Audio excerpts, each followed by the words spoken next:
hindi titiro ang Pilipinas hanggang hindi marunong manalangin ang mga Pilipino. Ba't ka galit sa akin? Kasi yung sinasabi ko, nakikilala mo yung mali mo na hindi tinuro sa'yo ng pari mo. Di ba ganun yun? Ama namin, nasa langit ka. Kanino ka mananalangin? Kay Maria? Hindi! Walang mababasa sa Biblia may Kristiyanong nanalangin kay Maria kahit isa. Wala niyan. Kanino mananalangin? Mananalangin sa Diyos! Sa Diyos!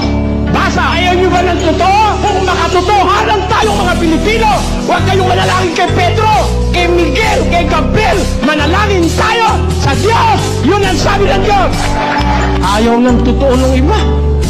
Nasa Biblia ko eh. Ayaw nyo ba ng totoo? Gumising kayo mga kababayan. Yung iba sa inyo, amoy praili pa hanggang ngayon. Magbago na tayo. Huwag na tayong manalangin sa mga kahoy, sa mga bato, sa mga plastic. Manalangin tayo sa Diyos. Ayon sa Biblia, yun ang utos ng Diyos.